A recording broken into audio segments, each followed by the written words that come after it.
This is a DGHradio.com news and information, United States Virgin Islands weather review.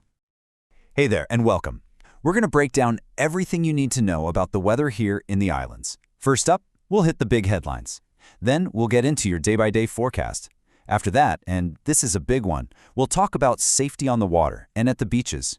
And finally, we'll zoom out and take a look at the tropics. Ready? Let's dive in. All right, let's get right to it. What's happening out there right now? Here are the top weather headlines you need to be aware of. So, the two big themes for today, moisture and wind. Yeah, you're going to see some passing showers, maybe even an isolated thunderstorm popping up. And it's definitely going to be breezy out there. But, the most important thing, the thing you really need to pay attention to, is what's happening on the water. We're looking at some hazardous seas for small boats, and for sure a pretty serious risk of rip currents.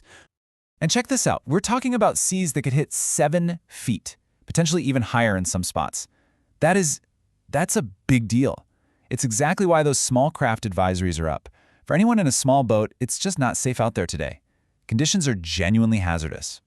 Okay, so that's the story for today, but what about the weekend? What about next week? Let's jump into the day-by-day forecast so you can actually plan things out. All right, let's walk through this. You can see right away our best chance for rain is today and tonight. We're talking a 50 to 60% chance of showers. But look what happens as we get into the weekend. Things start to dry out a bit. The breeze is going to stick with us for sure, but the rain chances drop down to around 40% for Saturday and Sunday. And as we look ahead to next week, it starts off even drier though. Maybe a little more moisture tries to sneak back in by the middle of the week. And temperatures? Pretty steady. Highs are going to be hanging out right around 89, 90 degrees. Okay, let's shift gears and really focus in on the beaches and the water. This is super important because this is where our biggest safety concerns are right now. I really need everyone to listen closely to this next part. So we keep saying rip current risk, but what does that actually mean? A rip current is basically this powerful, narrow river of water that moves away from the shore. And the real danger is that it can grab even a strong swimmer and just pull them right out to sea. It's not about big waves. It's about the sheer power of that outward flowing water.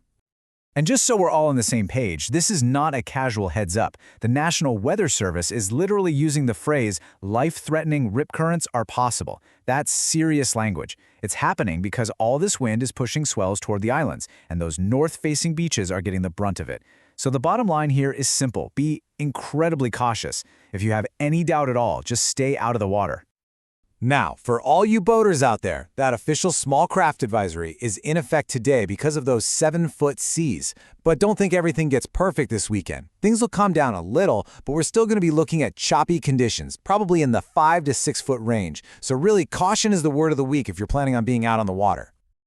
Okay, let's pull back from our local weather for a second. Let's take a look at the big picture, what's happening across the entire Atlantic basin. And I've got to say, this is probably the best news you'll hear all day. When we look out across the whole Atlantic, the National Hurricane Center is saying things are quiet, really quiet. There is no tropical cyclone formation expected for the next 7 days. That's awesome. No big organized storms are lurking out there. Whew.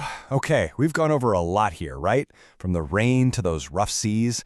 So let's boil it all down. What are the key things you absolutely need to remember for the week ahead? Let's make this super simple with a 3-step plan. Step 1. Expect passing showers. Just keep an eye on the sky, especially today and tonight when they'll be most frequent. Step 2, and this is the big one. Use caution at sea. Seriously, the hazardous seas and that rip current risk are no joke. They're the #1 safety issue. And finally, Step 3. Plan for breezy days. That wind is sticking around through the weekend, so now's the time to tie down any loose items outside. All right, that's the latest. Stay safe, and thanks for tuning in.